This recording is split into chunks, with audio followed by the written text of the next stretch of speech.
بسم الله الرحمن الرحيم. الحمد لله رب العالمين والعاقبة للمتقين، والصلاة والسلام على أشرف الأنبياء والمرسلين سيدنا محمد وعلى آله وصحبه أجمعين. بینندگان عزیز و محترم، السلام علیکم و رحمت الله و برکاته. در نشست گذشته به یک سری از مسائلی اشاره داشتم بر این که دین مبین اسلام این مواردی هستند که قشر زنان اونها را معاف دونسته. از این مسائل و مواردی که عنوان شد این است که دین مبین اسلام از قشر زنان چنین درخواستی ننموده که در نماز جمعه و جماعت چه حاضر شوند. در این مورد به طور مفصل با استناد به روایت هایی که از جانب سرور بشریت علیه الصلاة والسلام روایت شده مسائلی به سمع حضور شما سروران گرامی برسانم. اولا اینکه عنوان شود بر این که واجب نیست که یک زن نمازهای خودش را در مسجد ادا کند، یعنی به عنوان یک تکلیف شرعی و به عنوان یک واجب شرعی زنان مکلف نیستند که الزاما بایستی نمازهای خودشان را در مسجد بخوانند و یا اینکه در نماز جمعه مشارکت کنند. این یک مورد. مورد دوم، چنان که شرایط فراهم شود، امکانات فراهم باشد و زنان در مورد برگزاری نماز در نماز جمعه و جماعت مشارکت های داشته باشند، ایرادی و اشکال شرعی نمی باشد. و هرچند که نزد تعداد زیادی از فرهیختگان دین مبین اسلام این است که نماز یک زن در منزلش بهتر است از اینکه در واقع حاضر شدنش در مسجد، چرا که زمانی که یک زنی در منزل خودش نماز بخواند آرامش بیشتری خواهد داشت و اینجاست که در واقع راحتتر خواهد بود. اما چنان که بخواهد به مسجد برود شرایط خاصی بایستی فراهم شود، از وجود در واقع همراهی محرم، از وجود این که در واقع امتناع از یک سری مسائل و رعایت و منضبط شدن به یک سری موارد، اینجاست که در واقع یک موارد سختی خواهد بود. پس اینجاست که برای اینکه یک زن آسایش بیشتری داشته باشد در مورد نمازش ترجیح داده می شود که یک زن نمازهایش را در منزل بخواند. اما اینکه در این مورد روایت های زیادی داریم.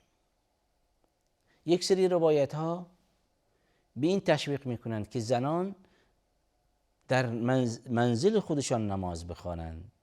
یک سری روایت های هم داریم که در واقع چنین برداشت می شود از اونها که اجازه هست و مانع شرعی نمی باشد، چنان که یک زنی بخواهد به مسجد برود و نمازهای در مسجد ادا کند در واقع شرعاً اشکالی در اون دیده نمی شود. اما امر مهمی است که بایستی به اون اشاره شود این است که دین مبین اسلام همانطوری که عنوان شد دین رحمت است و از این بابت عنوان می شود که رفتن یک زن به مسجد واجب شرعی نمی باشد. در این مورد روایت های زیادی داریم، از جمله عن ابن عمر رضی الله عنهما قال. ابن عمر این صحابی بزرگوار روایت می کند از رسول الله علیه الصلاة والسلام قال رسول الله صلی الله علیه وسلم لا تمنعوا نساءكم المساجد وبيوتهن خير لهن. توجه بفرمایید به این روایت بسیار زیبا و شیوا. روایتی است که در اون رحمت می باشد، روایتی است که در اون یسر و سهولت دین اسلام می باشد، روایتی است که در اون در واقع آسانی اسلام می رساند. می فرمایند که لا تمنعوا نساءکم المساجد، یعنی زنان خود را منع نکنید از اینکه به مسجد بروند. یعنی همونطوری که عنوان شد، چنان که شرایط فراهم باشد، یعنی در واقع اون راه و رفت و برگشت یا مسیر مسجد در واقع امن باشد. یعنی یک زنی که بخواهد به مسجد برود، در مورد همون رفت و برگشتش امنیتی فراهم باشد. مورد دوم، محرمی هم فراهم باشد. و مورد سوم اینکه پوشش کاملی داشته باشد.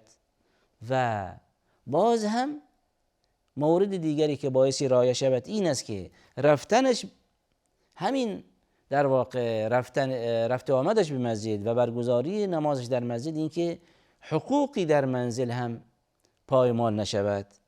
و یعنی این که حقوق همسر و یا حقوق فرزنده یا حقوقی که بایستی یک زن رعایت کند اگر پایمال نشود. و همچنین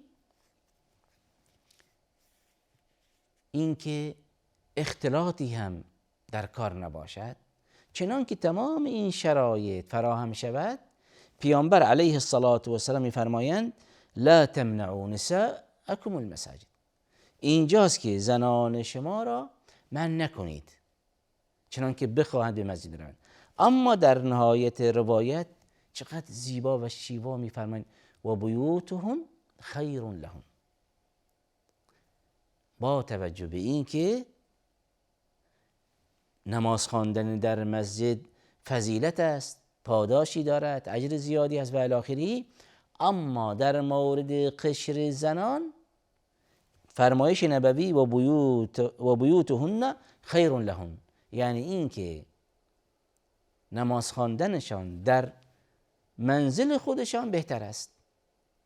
و چقدر شیوا و زیباست که یک بانوی بزرگواری نمازهایش را همانطوری که پیامبر علیه السلام رغبت و تشویق می‌فرمایند بر این که در منزل ادا شود، اینجاست که یک بانوی بزرگوار بیاید و در همان محیط منزل خودش، اقامتگاه خودش، اونجاست در صورتی که امکان باشد و امکاناتی فراهم باشد، یک گوشه و کناری در همان منزل، یک اتاقی، یک گوشه‌ای به عنوان مسجد خودش اختصاص دهد. در اونجا میتواند در واقع نمازهایش بخواند، میتواند وقت بیشتری بشیند، اعتکافی داشته باشد و در اونجا با خدای خودش مشغول راز و نیاز باشد. و این بهتر است تا اینکه در واقع یک خانم در هر جا و مکانی ممکن نماز بخواند. الان در اونجا ممکن است که ذهنیتش مشغول بشود، وجود فرزندان و الی آخره. اما چنان که یک گوشه و کناری در همان محیط منزل به عنوان مسجد برای خودش اختصاص دهد، اینجاست که با آرامش کامل نماز خودش رو ادا خواهد کرد. و همچنین روایت دیگری داریم عن ام الحسن انها رأت ام سلمة زوج النبي عليه الصلاة والسلام تؤم النساء تقوم معهن في صفهن. روایت است که ام المؤمنین ام سلمه همسر گرامی رسول الله علیه الصلاة والسلام، روایت شده که این بانوی بزرگوار با جمعی از زنان در منزل خودش نماز جماعت برپا می کنند. و این هم یک امر پسندیده است و مانع شرعی نیست.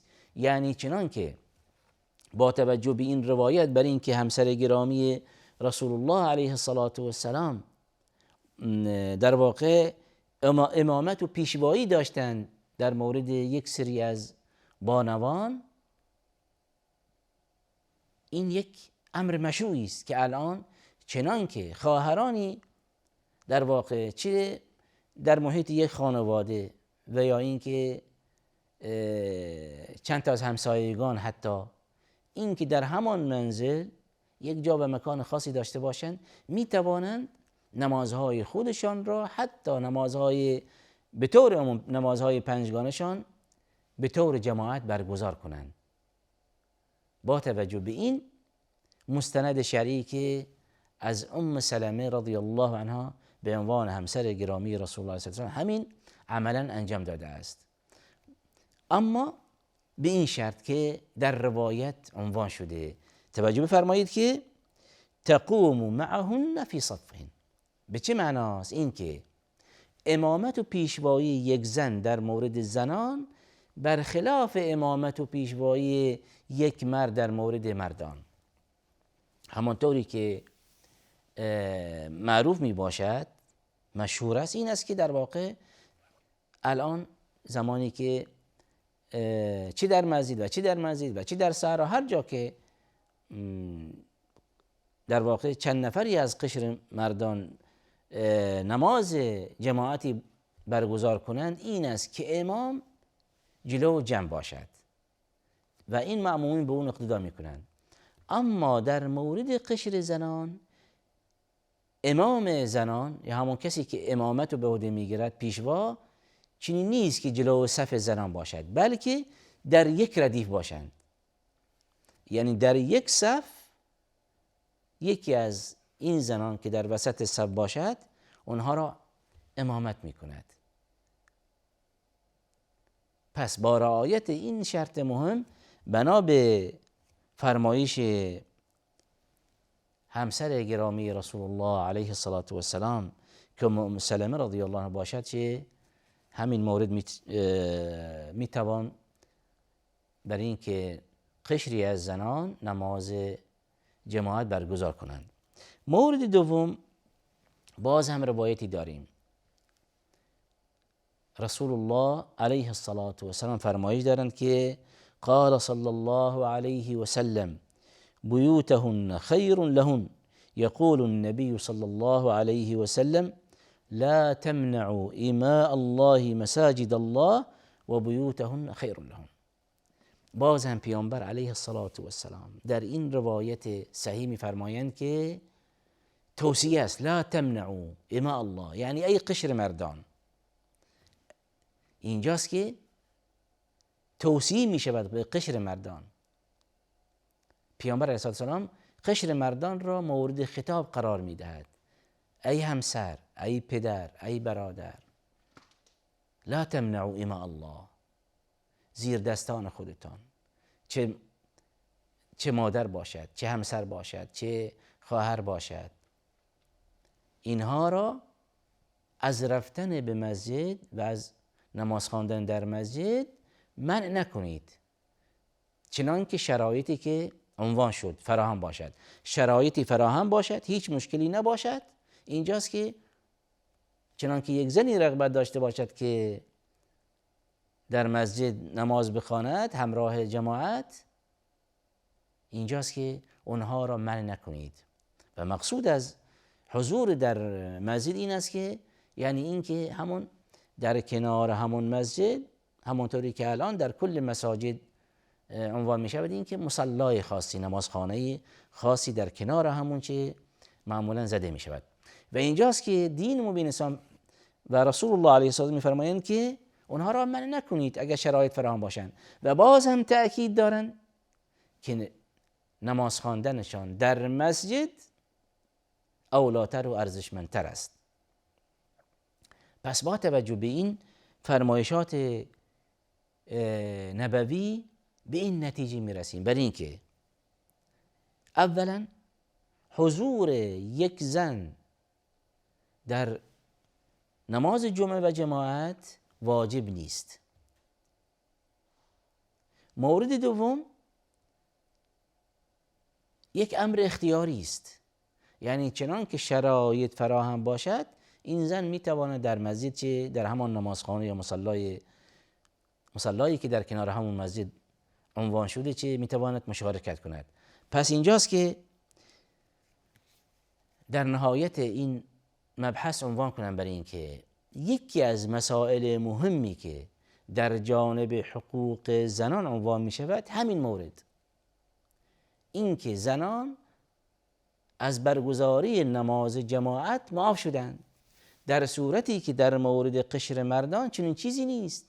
اونها مطالبه شدند که در نمازهای جمعه و جماعت مشارکت کنند و حتی هشدار شده از جانب پیامبر علیه السلام، هشدار است بر این که چنان که یک فردی 3 جمعه متوالی حاضر نشود، ترک و رها کند، بدون عذر حاضر نشود، گناه بزرگی مرتکب شده است. اما در مورد قشر زنان این قضیه رعایت نمی شود و این لطف و عنایت دین مبین اسلام به قشر زنان می باشد. و باز هم روایت دیگری داریم. این روایت ابو هریره رضی الله عنه، این صحابی بزرگوار، این صحابی نامدار و شاگرد ممتاز رسول الله علیه الصلاة والسلام روایت می کند. می فرمایند که صلاة الرجل في الجماعة تضعف وهو يدل على أن صلاة المرأة لا تضعف في الجماعة فإن صلاتها في بيتها خير لها وأفضل. در واقع روایتی داریم از جانب ابو هریره رضی الله عنه و این روایت در صحیح بخاری آمده است در مورد مضاعف بودن اجر و پاداش حضور مردان در مسجد و این تفسیری است که در مورد این روایت آمده است، بر این که حضور یک فرد، یک مرد در مورد اجر و پاداش نمازش در مسجد نسبت به نماز تک و فردی که در منزل خودش ادا می کند 25 الی 27 درجه بیشتر می باشد. یعنی حضورش در مسجد و نمازش در مسجد 27 برابر اجر و پاداشی نماز فردش در منزل می باشد و این تشویقی است در مورد قشر مردان. اما این که آیا همین مورد شامل حال قشر زنان می باشد و یا نه، این هم موکول می کنیم ان شاء الله تعالی به نشست آینده. و آخر دعوانا ان الحمد لله رب العالمين و صلی الله علی سیدنا محمد و علی آله و صحبه اجمعین.